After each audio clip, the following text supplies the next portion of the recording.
Hola. Welcome back. So, we told you guys we were gonna do a end review because we finished A Lull by the Sea. So, our final thoughts on that after finishing the whole thing, running through the questions again. Would you continue watching? Obviously not. It's over. Was it worth watching all the way through? Yes. Yeah, it was good. It was worth it. It didn't have too crazy, super out there moments. It didn't. I expected it to go a completely different route after the first episode. It stayed rather tame, in my opinion, which was good. That's exactly what the story needed. I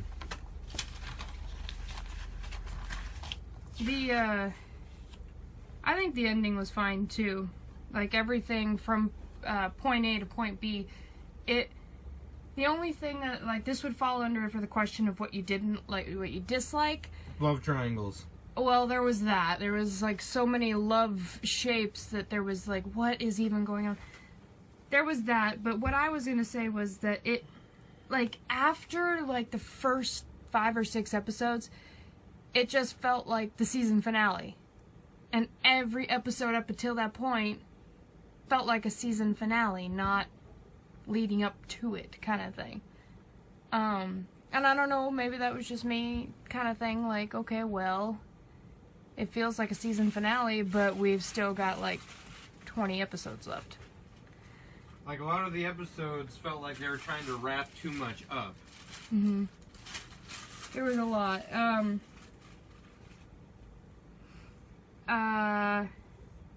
We've already answered the voice acting and animation. None of that changed.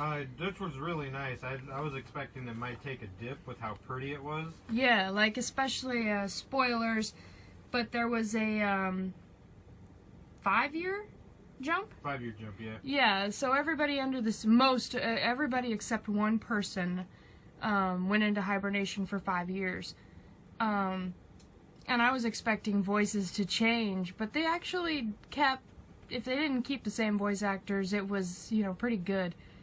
So that was nice, because usually when you have a time jump, or you have, they cast a completely different character. Yeah. The character starts off sounding, you know, really, yeah. But, you know, it was fine. Animation didn't change at all either,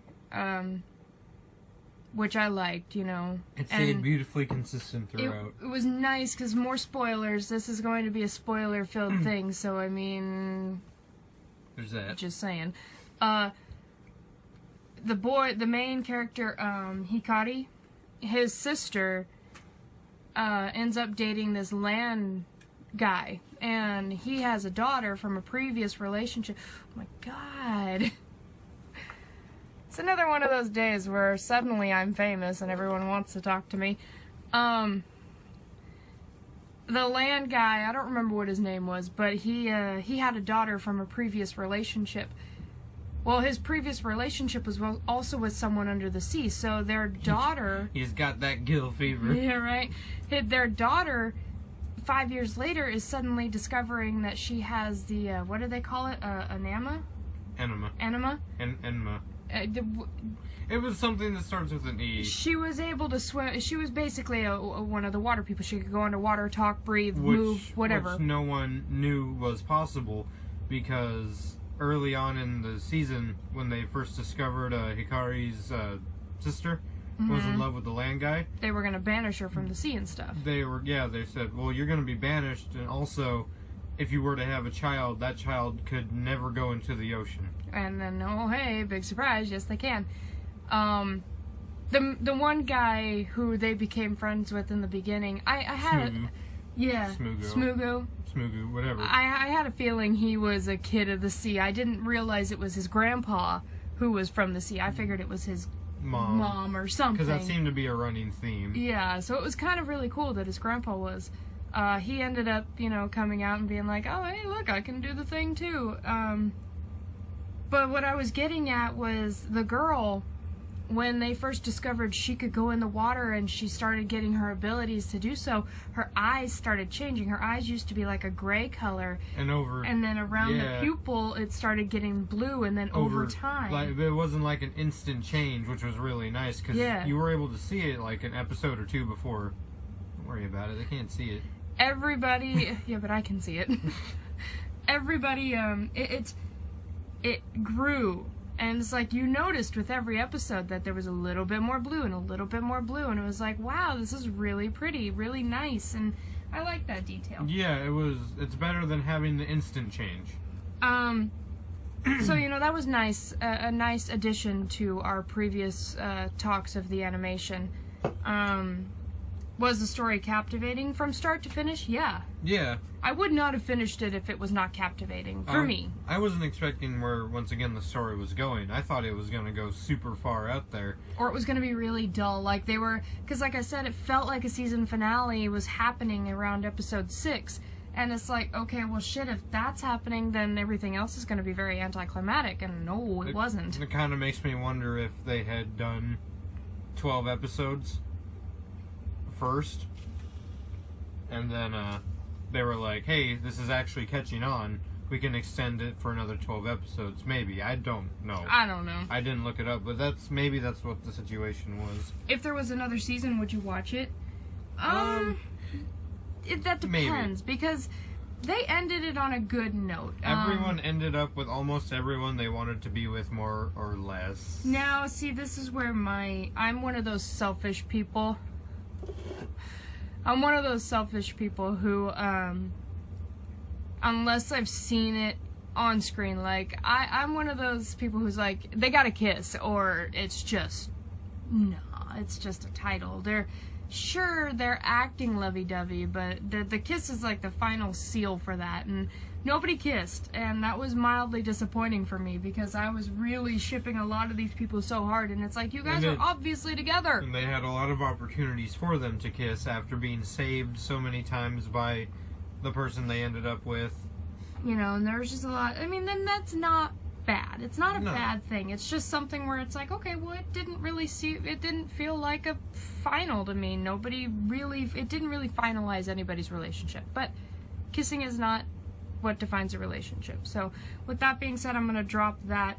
I think the whole point of the show was to show, like, the settings and everything was really neat, the animation was beautiful, but the tones of it was trying to say, growing up and realizing you have feelings for someone isn't easy, because you go to tell them, then you find out someone has feelings for you, or they don't have feelings for you. Or they like someone else. Which was a really big case in this. This happened a lot to multiple characters. A lot. Like, it's like, okay, well, I like you, but you like them, and then this person likes you, and it's like, oh, okay, I can't keep up with all this. And then 5 years later, there's no relationship when it clearly seems like there is, and it's neat.